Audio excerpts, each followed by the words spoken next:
Hi everyone, my name is Cheryl Fletcher-Kuhn and I've had the privilege of being president for the Transparent Watercolor Society of America the past 2 years. Today, our lead juror, Mark Mehaffey, will give a lecture not only on transparent watercolor, but other mediums that he uses in his processes in doing his art. Enjoy the show.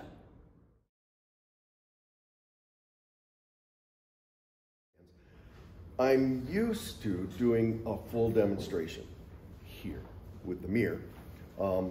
And we all know there's many painters in this room who also do demonstrations, that a demonstration really sometimes is not about the painting. It's, yeah, you get to watch, but it's about entertainment. So I would be happy to make a demonstration about how I really paint. Would you like to see that? Because we're going to start there. Okay, so then you'll understand why I'm not doing a demonstration. Okay, so we're going to go here. It's a good thing I did my Pilates. And we're going to do here, and now we're going to paint. Are you ready?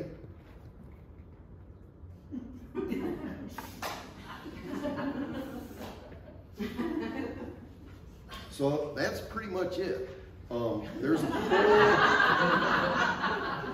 a whole lot of staring and thinking that goes on before brush ever actually touches the paper. And that thinking is usually in isolation in my studio. The fun thing is that my most current painting I brought with me.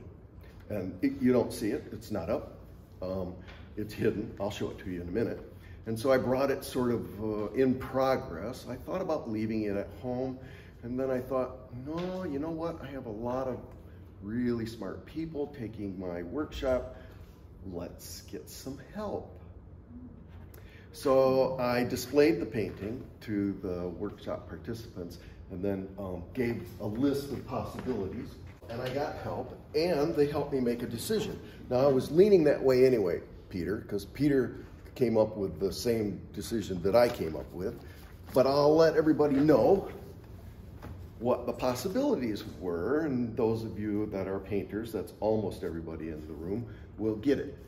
So you get close to being done with the painting, and this is close, this painting is close, and then that last bit finishes the painting, and sometimes that last 10% of the painting makes or breaks the initial concept that you had going in. So I had lots of choices, and here are the choices. Number one, leave it as it is. You'll get to see it in a minute. Number two, a light value of orange. The painting has a cool temperature dominance, a lot of blue. So a light value orange, red orange to match the light shapes that go through the featured critter. Number three, intense saturated orange or red orange over everything that's white. That'll make sense when you see the painting, of course. And number four, intense gradation from red to yellow to orange to yellow orange, possibly even to yellow. And number five, a light value orange in intense linear patterns over all of that. Or then I said something else, and there could be a lot of something else's. So these paintings I don't do real often, but it's a category, and you're going to get to see more. Like a lot of friends, I don't enter shows as much as I used to. But here it is in progress, or almost done. So, believe it or not, these are all political paintings. And they all have political titles. And if you want to corner me and ask me about them, feel free later, not here. So the one we went with, everything that's white, the hawk that's flying over everything, the lighter value reproduction of the tree that goes through stays. Everything that's white will be more or less as you look in the mirror and see the hawk that's there. So that was number 4 on the list. Was kind of leaning in that direction anyway, but maybe wanted to do you want me to put it up so you can keep looking? Yeah, I'll just put it over here. The plan is starting at the head with red or red-orange and then just gradating through the whole bird to yellow-orange at the bottom of the tail. And then the title is, "And the Hawk Prays," with an A, not an E. And it will be number 2 because over 30 years ago, I had that same title on another painting that featured this same stencil. So I just keep stencils as I make them in the bottom drawer of my flat file. So kind of recycled. A lot of what I'm doing here this week is teaching. So we just finished the first 3-day workshop, representational watercolor, and then next week we dive off the deep end, non-objective abstract design, also in watercolor, although I had a little parting gift for the folks in my workshop, didn't I, Jill? Yes, you did. Yes, I did. And parting gifts again for next week. The parting gifts were, and it's very kind of M. Graham to do this, black and white gouache. Yeah, I see all the smiles. So over the years, I've gone from 100% transparent watercolor with my work to basically mixed water media, which includes the addition of gouache with transparent watercolor and acrylic, and a mixture of all 3 of those occasionally, but sometimes separate. So what you're going to see are the boxes that I now find myself in. And each of those boxes feeds the other compartment. I say boxes, but really compartments. So I'm sort of compartmentalized. In the long run, as I think about this and chat with friends, maybe it's hurt the recognition thing. But the good thing in my mind is a good painting is a good painting regardless of the media. And I have been fortunate enough to have all of my compartments accepted in really big shows and by varying amounts of different jurors. And they have come to me later and said, well, you're at it again. I didn't really recognize that painting as yours, which I took as a compliment, but it's a really good painting. And so I view that as a compliment to the way that my mind and the way that I work. Is it recommended for everybody? No. So the best way to paint is your way. The best way I paint is my way. Just my interest with a brush in hand are really, really broad. And I'm sneaky sometimes. So we're gonna go through some of these. I would like this to be interactive. There's at least 1 really good heckler in this crowd, 2 if they're brave enough to open up. But I would like you to ask questions about either my motivation, the image that you see, or the why. Because it's the why that makes the work interesting. So you see a painting in the show, if the artist is there, you like the painting, why'd you do this? Yeah, rather than always the technical aspects, which in my mind is at least 3rd down the list of concerns. Yeah, because we sort of all have semi-mastered that. Yep. So any questions about that? You see some of the categories here. Cheryl was kind enough to set this room up for me. Otherwise, I'd have left a whole bunch over there. But basically, I do a lot of representational work. That's where we've been this last 3 days. And that compartment, I plan everything out. I know pretty much what that painting's gonna look like before I touch brush to paper in here. So it's the imagery. So photographic based, or I sit down and draw most of the time photographs, over 50,000 on my hard drive, 40,000 on this phone. So I take photographs, I look at them. Kathy's the same thing, because we've traveled enough, and camera, oh, that's cool, like that. Well, it is cool. I hit the shutter release for a reason, and then I take the 100 to 500 photographs, depending on what I'm up to, and they get uploaded into the computer, and I look at all of them. And out of 100, maybe I'm going to save 5. Well, those 5 get dropped into Photoshop, mildly manipulated, cropped, saved to a separate folder, references. Those get printed out. They go from there to my sketchbook. Did I bring that? I did. This is my current sketchbook. You can't touch this one. Actually, you can. So this is where I distill. I should stick my finger in there, because that's not a good one. Well, I want to show you not a good one too. All right, so I didn't paint this one, but even from the back of the room, you can see the composition. This is where I decide, is it worth the 1 to 90 hours it would take to complete this painting, and the $12 to $14 for a sheet of watercolor paper, plus the angst. I ended up not painting this because I like this, but I got a better idea, or something else got in the way. What about these two? I didn't paint either one of those. I didn't like either one of those. So in this particular compartment, I plan here, and if I like this and I'm enthused about it, then I make the painting.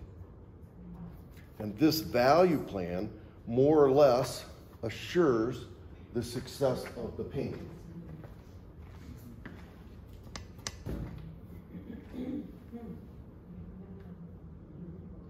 Yeah. So I just want you to know it's a compartment. And that's where we've been these 3 days. Make a plan.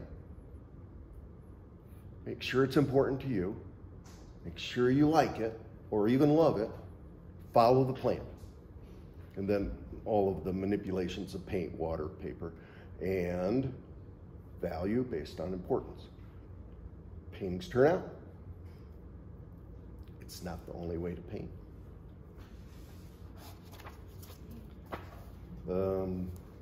I got really enthralled during COVID with cedar trees and the spaces between also. There's lots of them. They offered opportunity for design. Yeah, complexity versus simplicity. Yeah, and I really like winter. And so lots of winter. Here's a good example of time and what you can do with time. So rather than painting by hope, which I notice some people do, and that's, I hope this is going to turn out. Hope this is going to turn out. And going on the fly, and I do that too, but that's just a different me. I plan. So one of these two I painted. Is it obvious? Yeah, should be. I mean, I painted this one. This one was so confusing, even when I got done defining and simplifying this interior, it was too complex, and the value pattern was too scattered and chaotic. I didn't even bother to try to redo it 2 or 3 times, and I'll do that sometimes. To get to the gist, I just moved on because there's tons of ideas to paint. So does that make sense? That's like one compartment. And I love that compartment, and I do a lot of planning and work in that compartment. All of my representational work, I'm going to say 95% of my reality starts that way. I have multiple realities.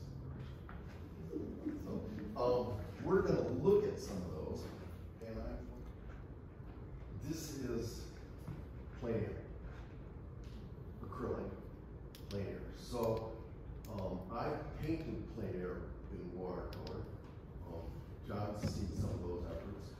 they're just this side adequate.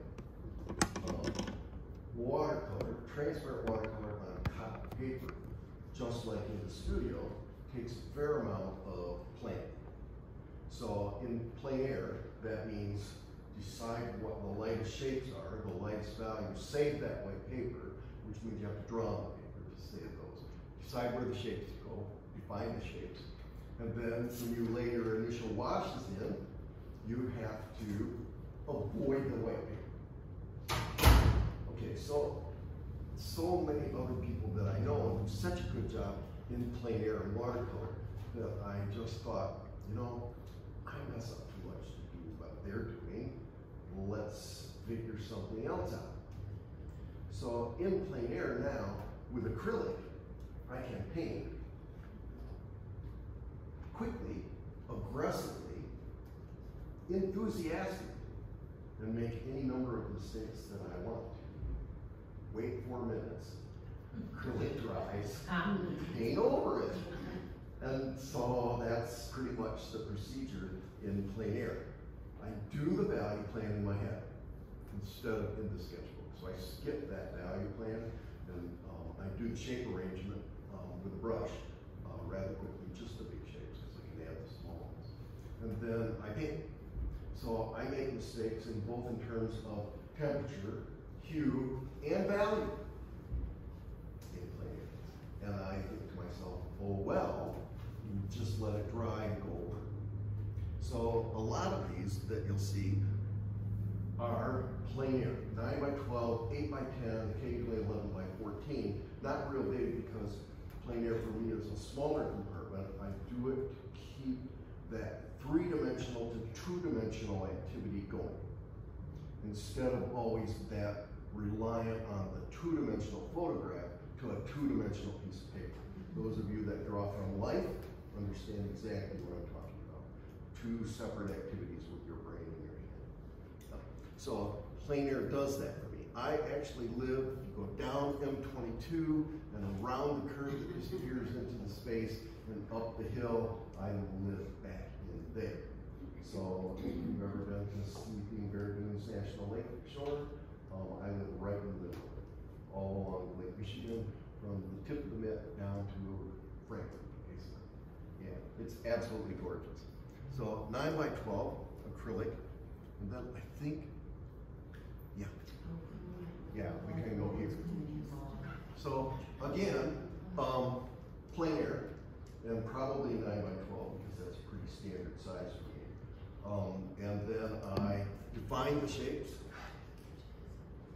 and then usually start in. And I'm pretty traditional, and I usually do back to front, landscape, so background first, middle ground, foreground.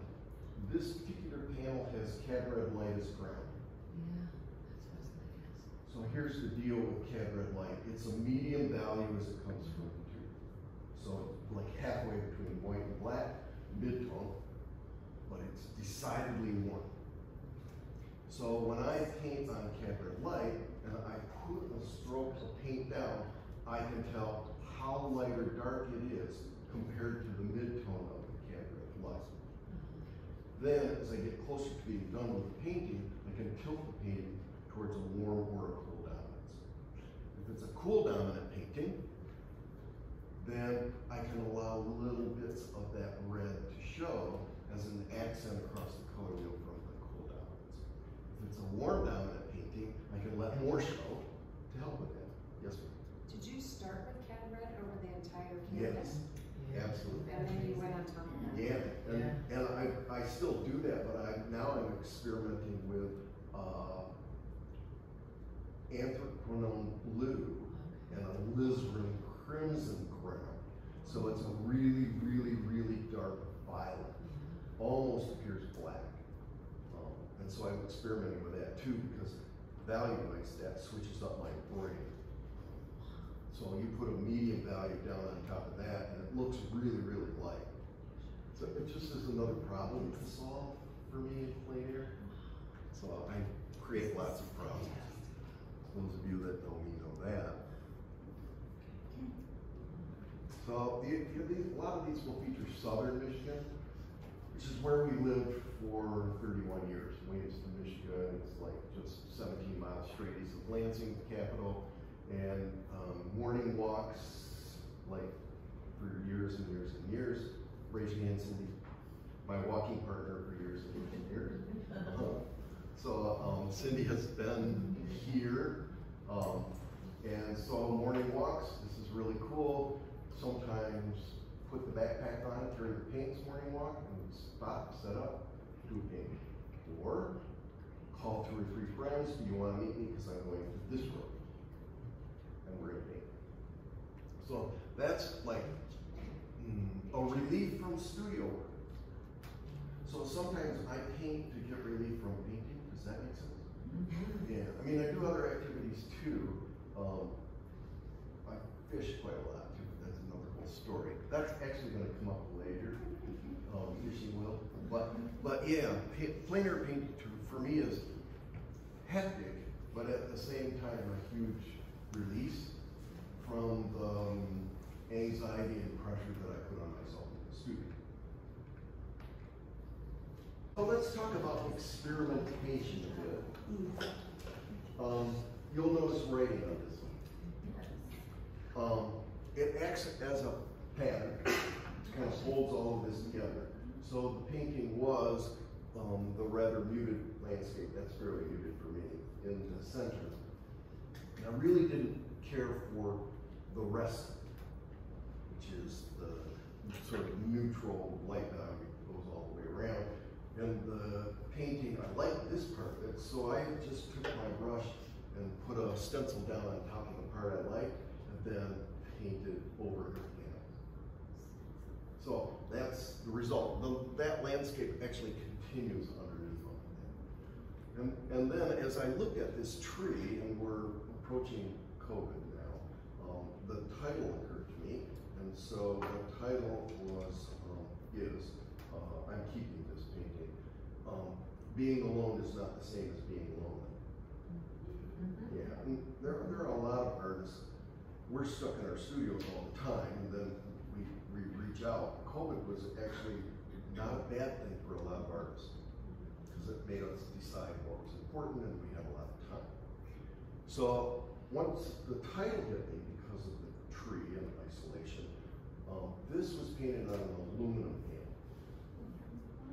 And so I took my scribe, left over from etching in college days, and I scribed through the layers of acrylic into the aluminum, and then repeated that title all across the whole painting to sort of unify.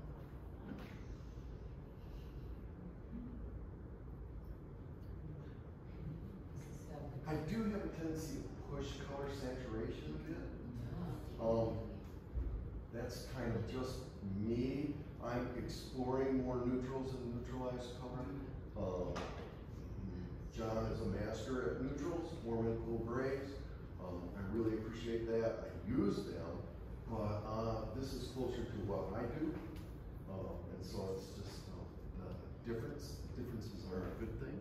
And that's the red, that's the under. Yeah, that has cad red underneath it. Yeah, and if you look at my work over the last 6 months, that would be dark. So like I have 10 panels prepared at home because I'm doing a big painter thing, and 8 of those are dark, and 2 are cad. So I'm just playing with how different grounds look. I seldom paint on white, unless it's cotton paper. Yeah, in the park. And the fun thing about this one, this is a little 6x8, is I painted it with a good friend. Painted this with Jessica. Yeah, but our other walking partner for years and years and she moved up too. Yes. So I've been after this particular artist. I'm going to mention her name. She's got a painting in the show. And we've been chatting and friends for years and years and years. And we make fun of each other because of the way we work.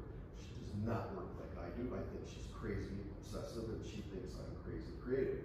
And we go back and forth all the time. And I kind of wanted one of her paintings, and I said, do you want to trade? And she looked at all of the work that I did, especially watercolor, because she's a watercolor person. And finally she said, you know what? I think I want one of your acrylic landscapes. So she ended up with this. Yeah. You'll see her painting. That's Chris for his.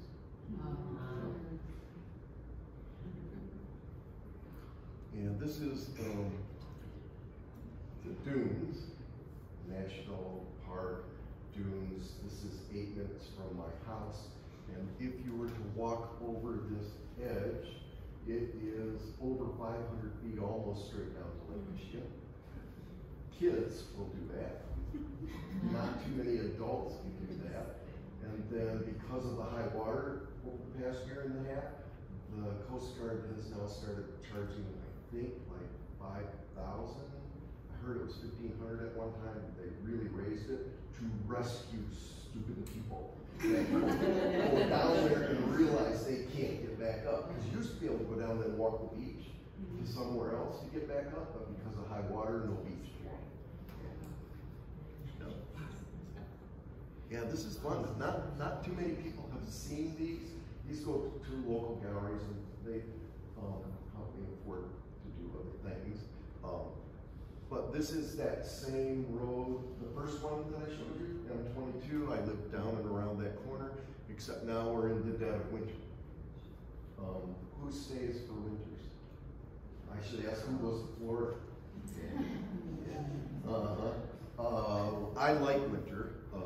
I like the fact that there's not very many people around, and I like to ice fish as well. So again, on the Cab Red Lake, winter again. You know. May I ask a question? Yeah, you can ask all the questions you wish. I just have one. Yeah. What is the basic size perimeters you use with your plein air painting? So, I'm sorry. What size? Oh yeah, 11 by 14. I've got a couple 12 by 16 panels. I'm kind of limited by what I can carry. So with plein air, everything fits in the Kelty backpack, everything that I need. And my palette's only about this big, a Masterson Stay Wet palette. And I found that to go bigger, I'm going to need a bigger palette to squeeze more paint out. So I'm kind of limited by that palette. I may experiment when I get home with a little bigger palette. But yeah, I like to be self-contained.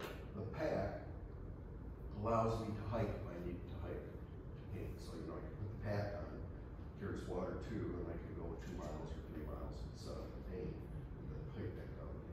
It's convenient to work out of the back of my truck. I do that sometimes too, but I want to be mobile, so I stay fairly small. I know other people paint much larger, but this is from a winter walk.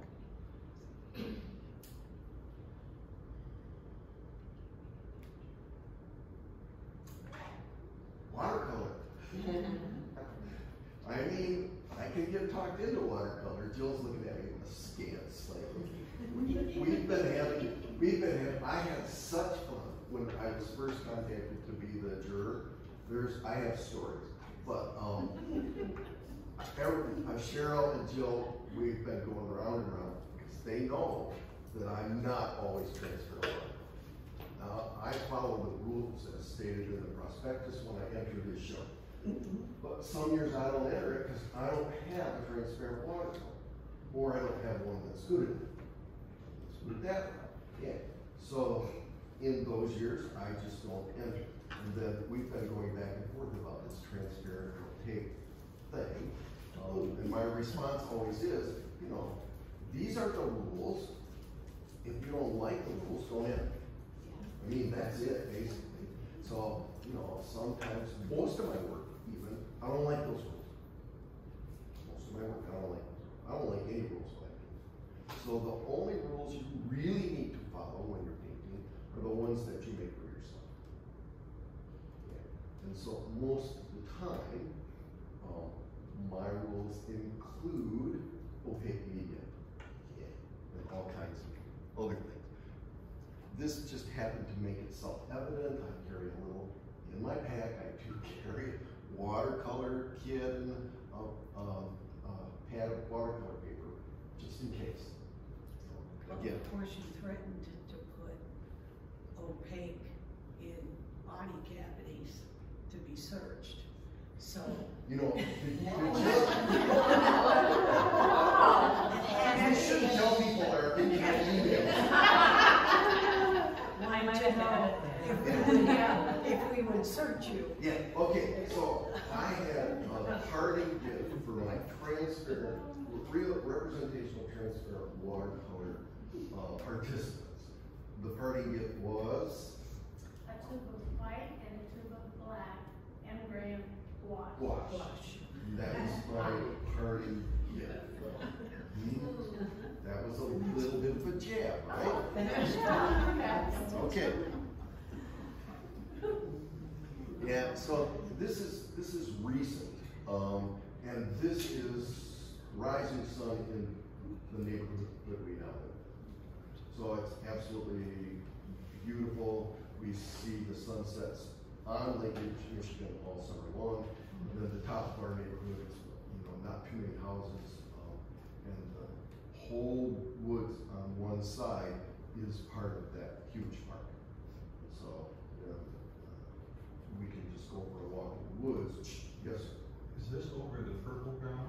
No, actually, believe it or not, this painting was done on a white panel. It's one of the few times that I actually worked on white. The two dots that you see poking through the tree, I just painted around those. I don't think that was white paint. And everything else was scumbled, with a dry brush. That's how I got all the fuzzy edges in the color. Yep. Yeah, and then of course the colors were not as saturated as I saw. I just kicked up the saturation. Yeah, so I do the design in my head when I paint plein air. I have friends, okay, more than one friend, but I have friends that paint in plein air, and a lot of them are oil painters. And oil painters, winter, summer, regardless, that oil paint stays manipulable for a long time. And they can soften edges, and they can have beautiful, smooth transitions, because they have the time to do that, because it doesn't dry. Not so in acrylic. So I manipulate what I see in acrylic so that I make a good painting. So I take what I see, internalize it, and then spit it back out. Once I start the painting, I seldom need to look at what I was looking at, because the painting takes on a life of its own. And so I have friends, because they're locked into, well, let's find a really pretty thing or scene, and we're going to paint that. And that's not me. I find something that's interesting, might make a good painting, and then internalize it and try to make a good painting instead of just reporting what I saw. And so they'll walk by and they'll look at my painting on the easel, and then they'll look up like this. They'll look at my painting and then look up like this and go. And then just walk on, because it doesn't often match what I'm looking at. Do you stand in the middle of the road when you're painting? I do sometimes. Yeah, I've been asked to move more than once. Yeah, you see quite a few winter paintings because I like that season. My ideal temperature is about 55 degrees. Somebody in this room wore a down coat during our workshop over here because this museum is chilly. A down coat, I cannot believe it. Who would do such a thing? Okay, so now we're stuck again, and we may be done with that folder. So we may need to meet, and we can go to it. I alluded to the fact that there's more than one way to paint. And since I've been painting since I was 10, that's 60 plus years now. I know all that. Lots of exploration along that timeline. And there's part of me that fights the let's plan everything out. It works. Years ago in the early 80s, when I first started thinking about entering shows, and I got those first 4 or 5 or 6 or 7 or 8 or 9 or 10 or 11, 12 rejection letters, I figured out that something had to give. So I ordered all the catalogs from all the big shows and reviewed them. And as I reviewed them, I realized, well, it's just not good. And so I started writing letters to people whose work I liked. Invariably, they came back with, "Are you planning?"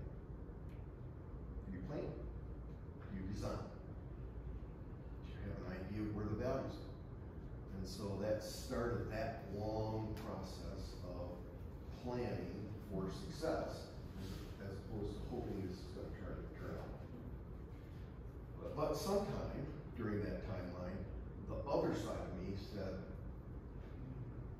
it's kind of fun to jump in and not know exactly where I'm going and try to design on the fly. So there's 3 surfaces that I do that with. 2 of them allow me to mess up, and the other one not so much. So the not so much would be cotton paper. Really absorbent. Put it down. You can lift it, but not lump it back to the way. And we're there this week. So I'm going to mess up in front of people, and those of you taking that workshop are going to mess up in front of me, which will be fun.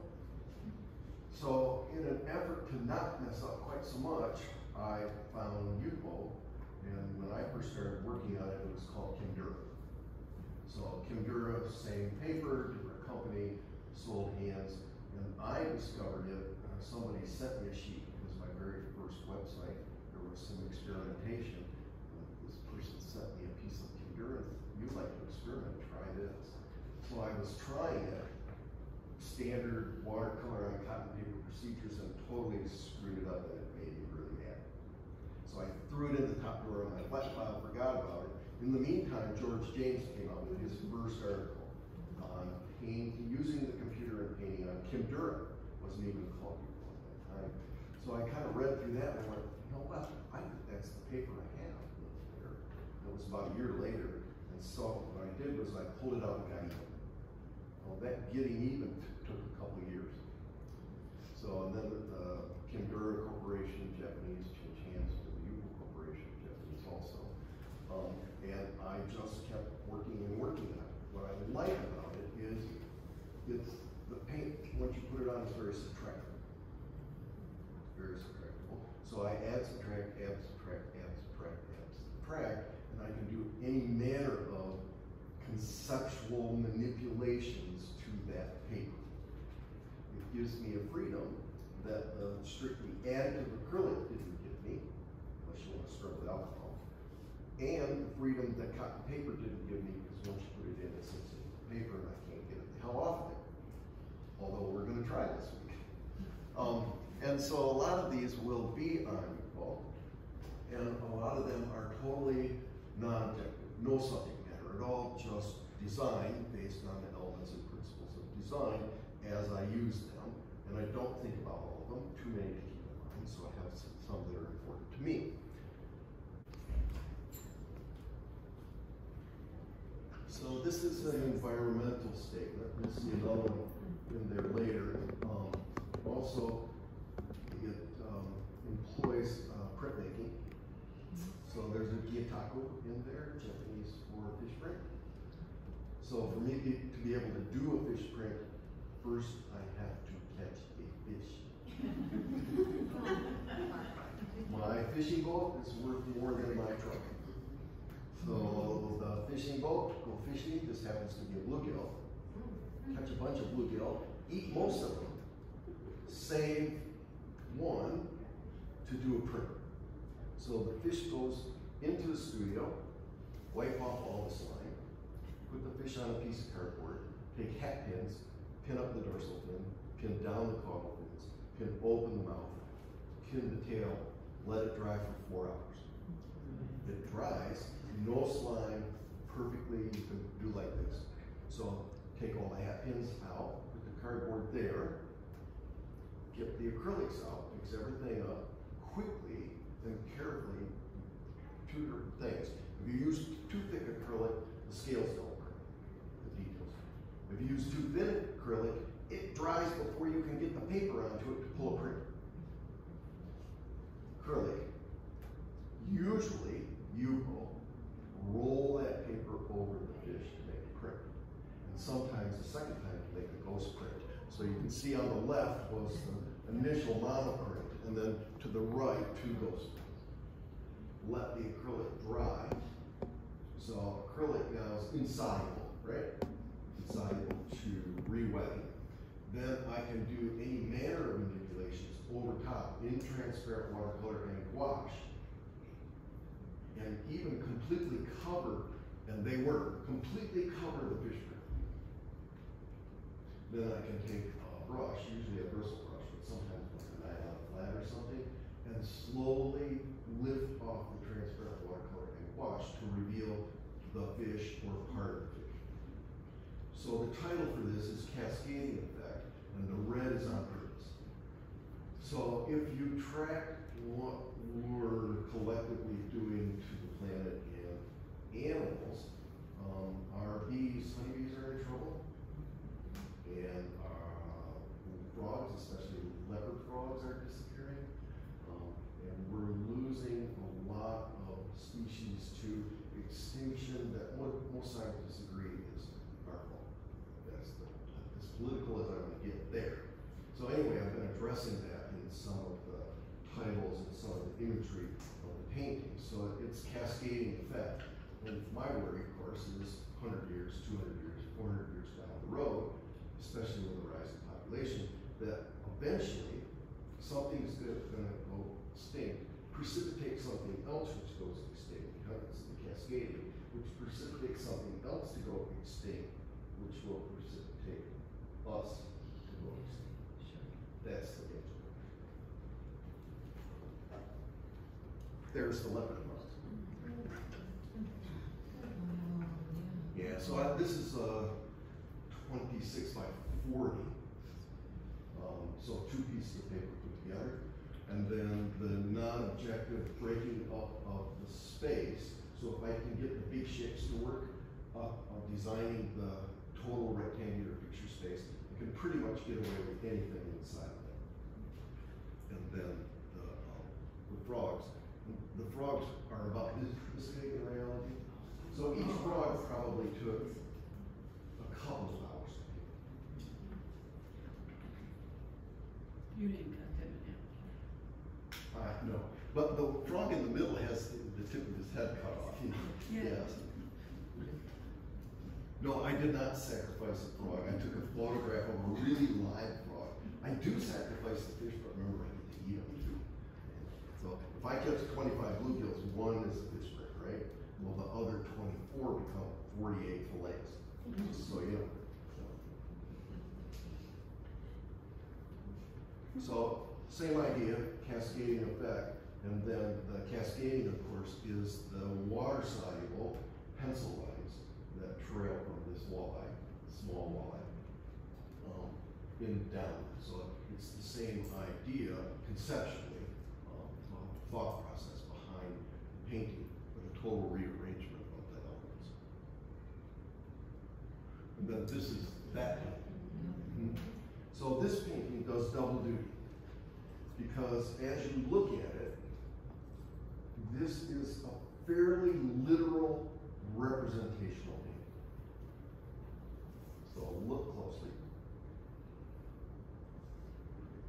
It is, Cindy, the inside of Jessica's chicken coop with the light streaming in. But it works as a totally abstract painting. So it's an abstraction of that, but a fairly literal translation / abstraction. And if I turn it upside down, sideways, or upside down, it could conceivably become a non-objective painting. So look close, especially at the bottom, you'll see the ends of the boards. And then follow the boards in, and the dark holes on the right and up into the center of interest are holes in the floor. And then in the upper left and in the back, you'll see the back of the chicken coop. And then with that part is all in shadow, and the light is streaming in from the front. So, photographic reference for a non-objective painting. This is fun. A lot of people have not seen these paintings. And there are a fair number of people who know my work, but they only know one compartment. They only follow one compartment. They don't know the breadth. So this is transparent watercolor and gouache on cotton paper. Maybe a year ago, I started working more on cotton paper. I got told, when you come here, you gotta work on cotton paper. Did I bring you over here? What do you think? Know my personality? Did I bring you? Damn right I brought you. Well, yeah, it'll come out next week, but we're not gonna paint it. How about that? Okay, good. Okay, good. Yeah. So this is trees, sand, water. That's basically the title. And it's just giving context to the viewer because honestly it's a non-objective painting where I'm just balancing the elements and principles of design to make an entertaining visual statement. Yeah. But these aren't the colors I see all the time because sand means the water.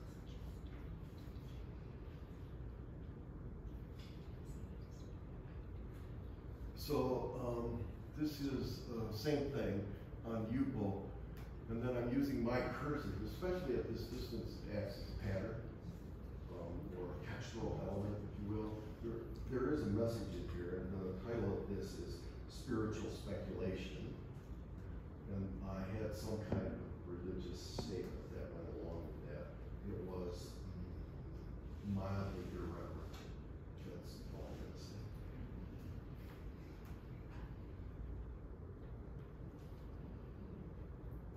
Yeah, more and more I'm using my cursive, which from the reading I'm doing, they're starting not to even teach kids anymore. Yeah, because they're so used to this. They're so used to this phone thing. Everything's a keyboard. Or they're on their computer. Yes. Yeah, even voice. Yeah, voice activated. I was talking to Brenda. I have a friend, he grew up across the street from me. I won't tell you what his IQ is, but he makes money from the royalties of writing computer manuals. And then he spent his career performing on the Strip of Las Vegas, and now he writes science fiction. So, yeah, so he did a lot of research in his latest book, and all of the scientists that he talked to do that research said that this, they're working on it, will eventually all be implanted. So it'll be a heads-up display, like airplane on the windshield. You'll pull that up and see it in your mind's eye, in front of your eyes, and all of the internals of this will be implanted in a chip in your brain, and then connected to a biological system. Yeah, and it's not a question of if, it's just when.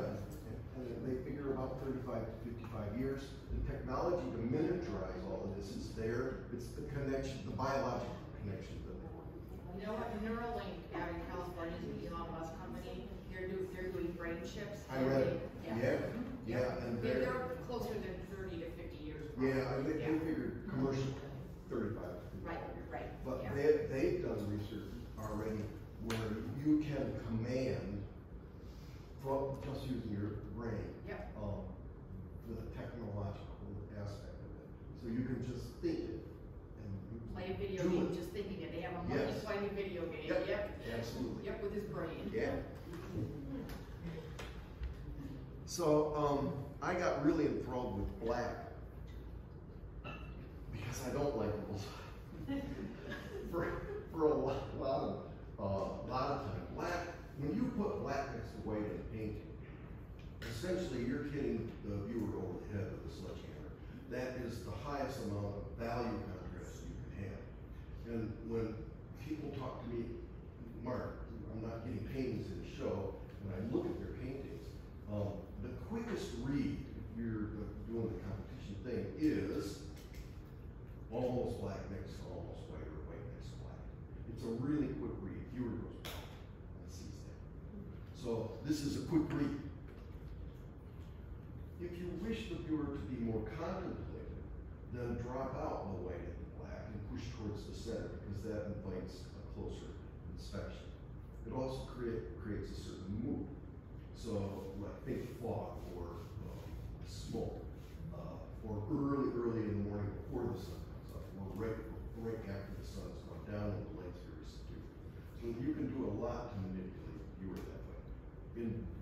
I use black, it's on purpose. It's black.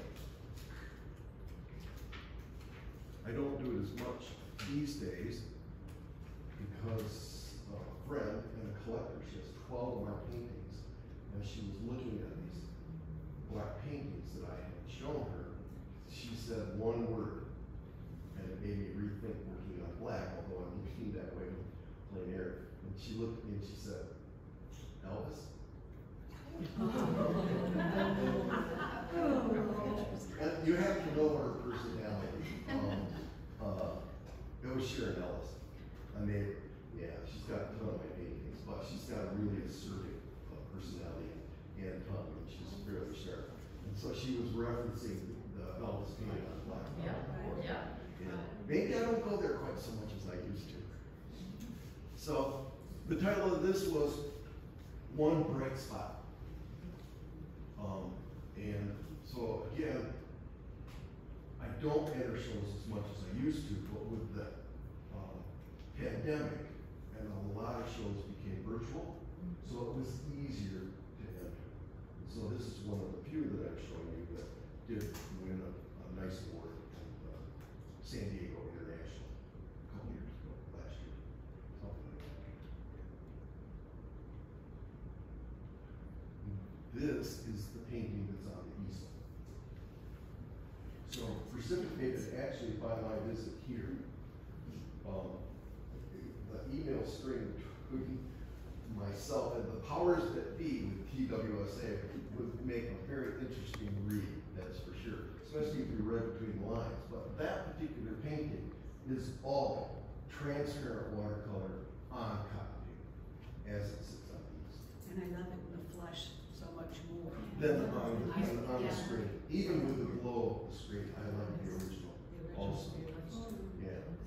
Who knows, it may be my entry for next year. I love it. I'll be sitting on it.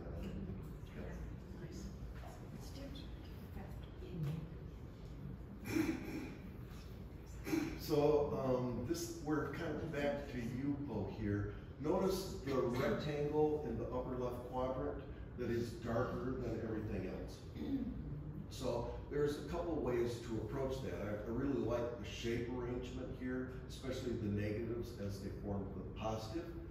And what I did was cut out another piece of paper and put that rectangle down on the part of the painting I really like, which is in that upper left quadrant.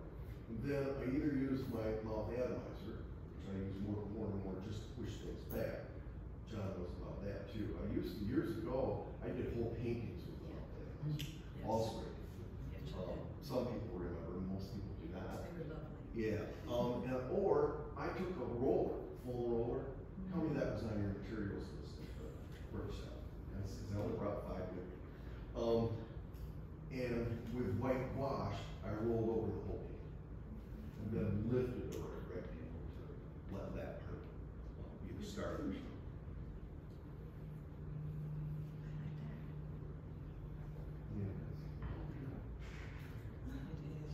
I'm going to force 2 days.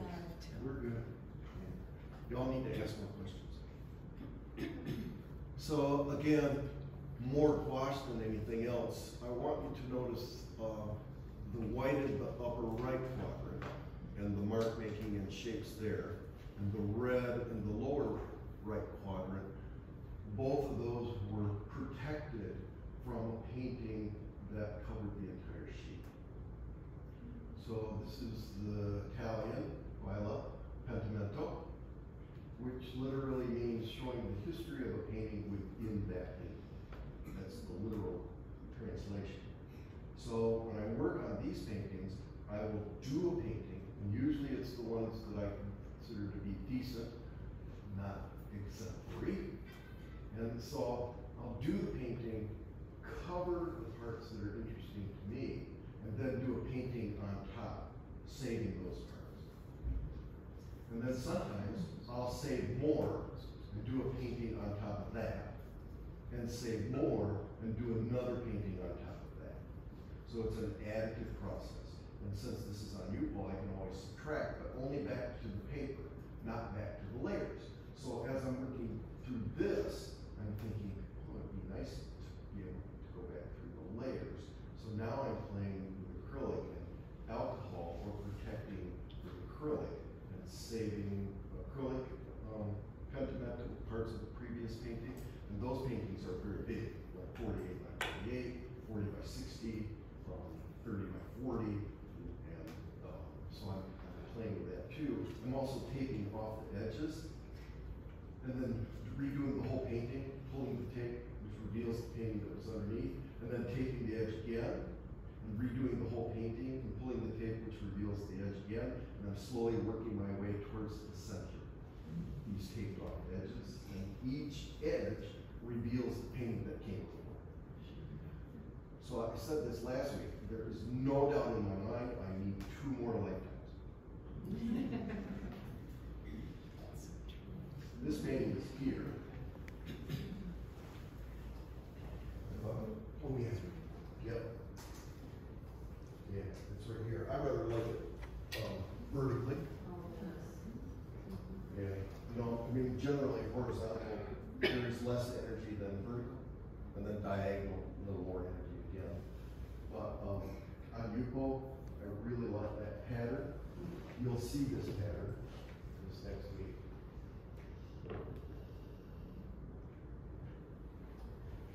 So I'm manipulating the positive shape, which goes through, works its way through there, and I'm manipulating that both by lifting and by addition.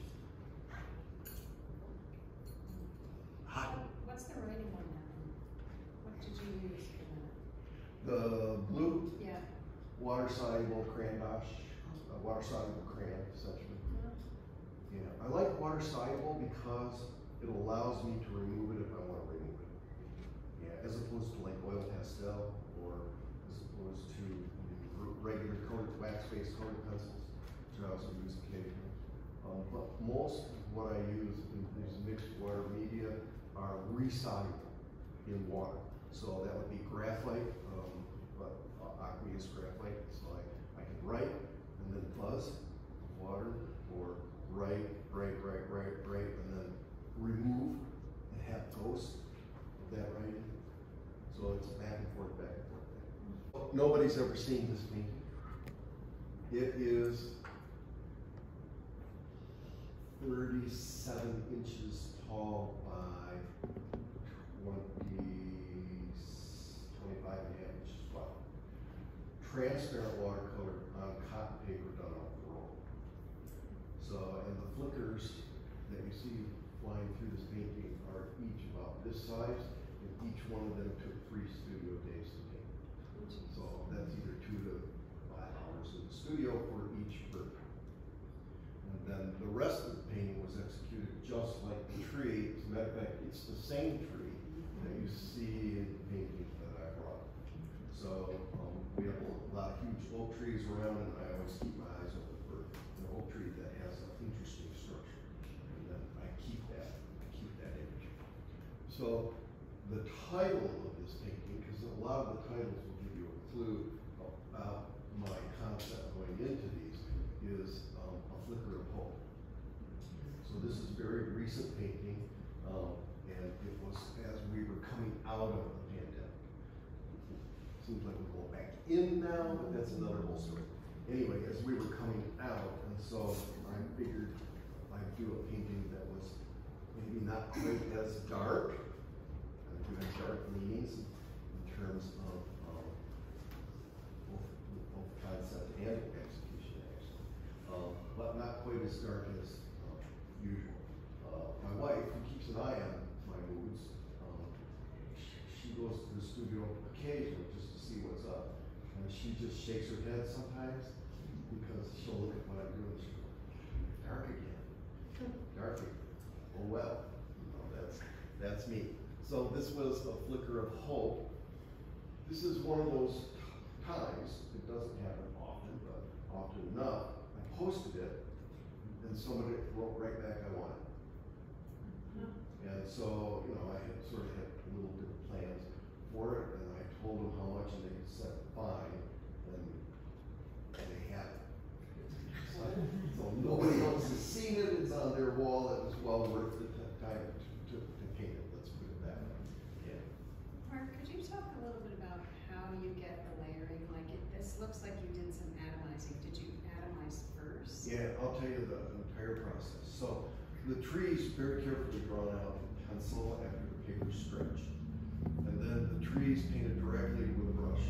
I reserved my big sables, so this is a 12 or 14 Kaminsky sable, which allows me to carry a lot of liquid and it comes up to a very fine point.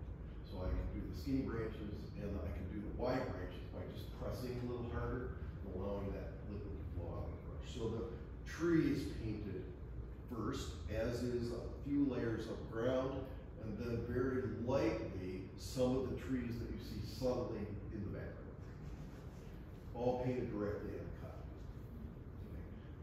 The birds were drawn carefully, so the tree was drawn around the birds, and then the birds were masked. And they stayed masked through the whole process. So as soon as I got the tree done and the ground done, the birds, the flickers are masked, then the mouth atomizer came out, and I pushed that image way back with the mouth atomizer. And that's a layering of probably burnt sienna, sepia, and indigo. So across the color wheel from one another, but neutralize blue and orange essentially. So push that way back, and then hi Peggy, you made it. Better late than Well, never. that's for sure. You get 15 minutes. That's good. And the last folder at that.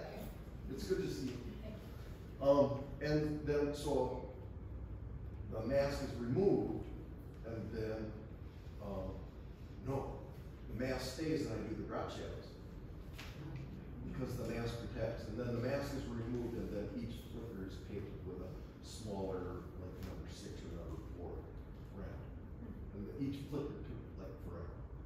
Yeah. So, and then very similar process for some of these paintings.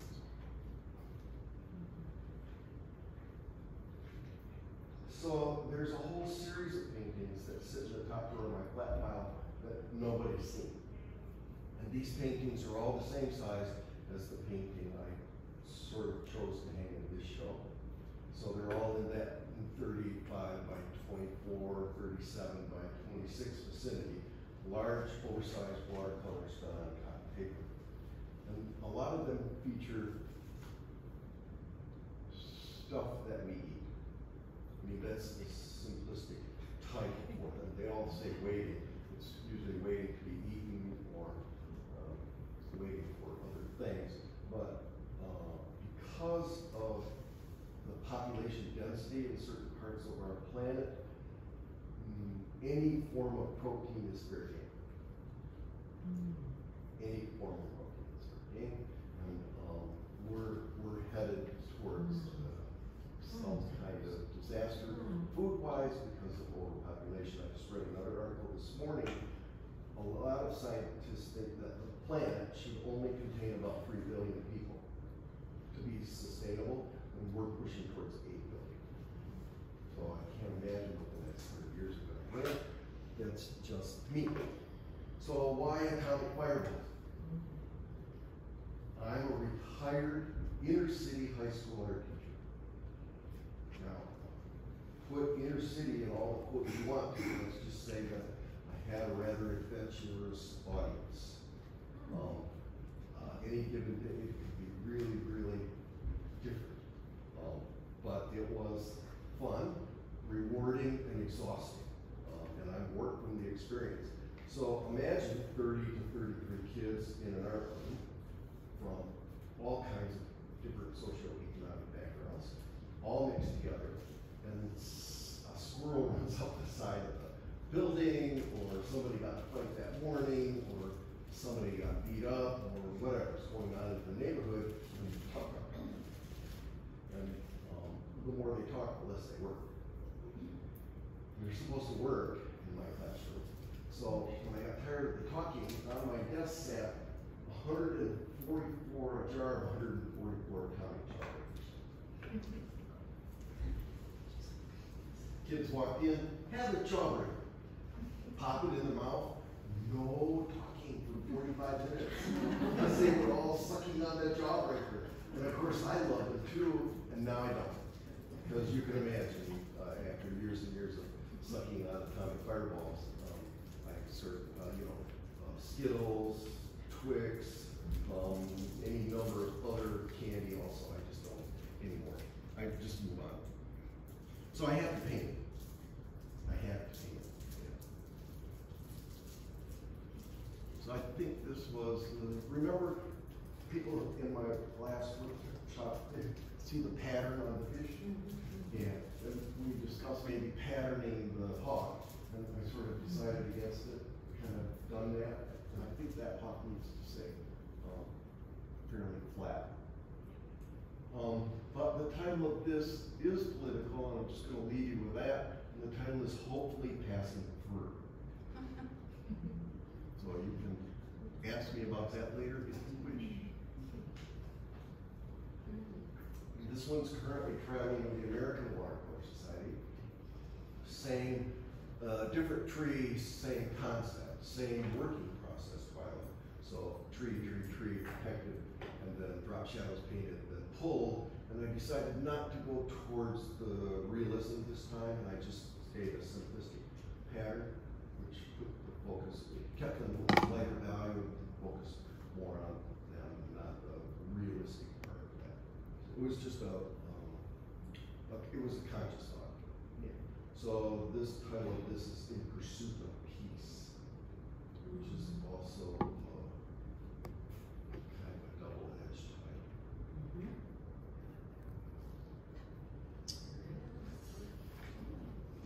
So Cheryl and Jill and I had we wanted to show you this painting.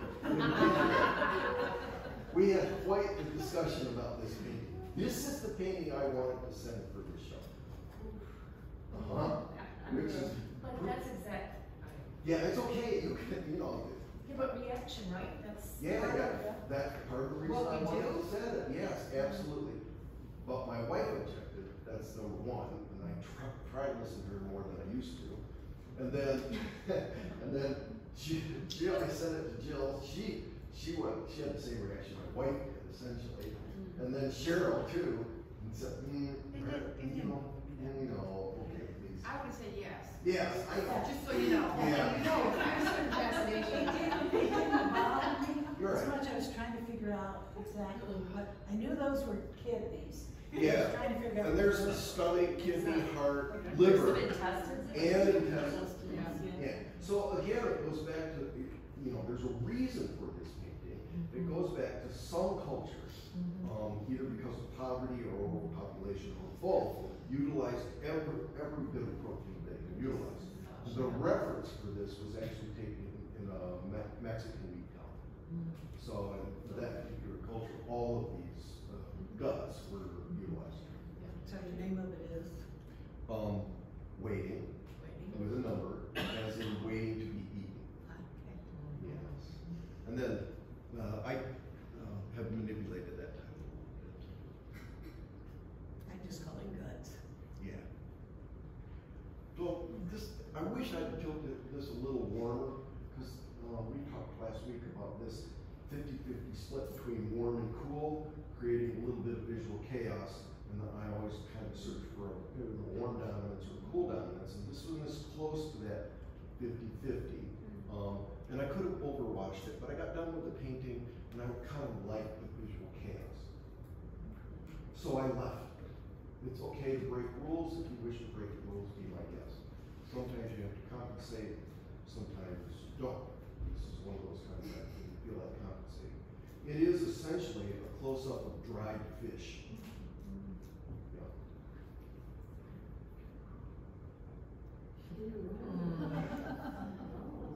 Yeah, I see John smiling back there because we've all eaten these.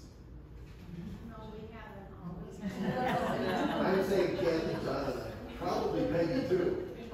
So this is fortunate to make 3 trips to China, where they do utilize practically all forms of protein. And these were live eels that were sitting in a bucket, wiggling around. And I took the reference photo, and I knew that later on that day I would be eating these. And did, and they're delicious. I like them. Do they taste like chicken? No, but they're not real fishy either, and the flesh is firm. Yeah. Yeah, it's just. Yeah. Okay. Were they cooked? Yeah, they were cooked. So if you were starving, if you were really hungry, you would eat cardboard. You know what I mean? And so if everybody is hungry for food, then any form of protein gets utilized, including bugs, because that's next up in queue. Yeah. Does that show up on your plate as a, curly, or is it like fillets? No, yeah, it's mixed in usually with other things. It's not like that. So any idea what this one is? Yeah, skinned frogs. Oh, Could have sent this one too. Yeah. You're going to be real happy I'm done here in about 5 minutes. Yeah, and remember this paint. Yeah, lunchtime. Julie. You know, I bet she cuts this out. She can edit. I bet she cuts that. Yeah. So remember, this painting is as big as the one that's in the show. So when you walk in the door and look to the left at my painting, think skinned frogs in that size. Nobody has ever seen these. These all sit in the top drawer of my laptop. I still don't really know what I'm going to do with them. They are all transparent watercolor on paper, so occasionally one goes out. Yeah. I would like to see the jurors deal with this one too. Can you recognize it? Barbecued ham hocks. Yeah. Yeah, absolutely.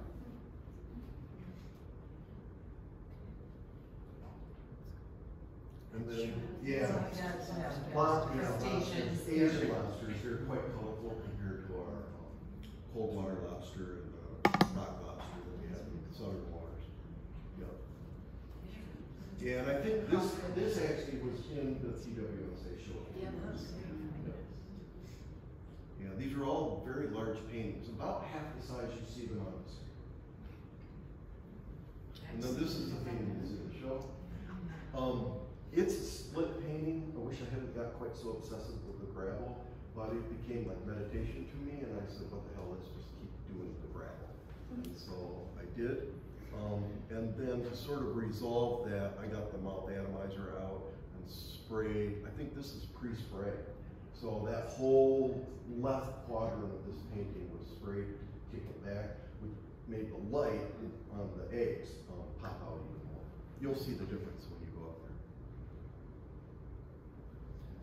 Crabs. And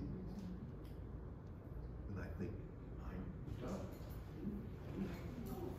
So, questions about any of that? I'm going to say, go up there, I'm going to say again that my head gets filled with ideas for painting every day. The best way to get ideas for paintings is do paintings. Don't sit around waiting for ideas. Even the camera sometimes isn't good enough. The best way to do the next painting is to do this painting.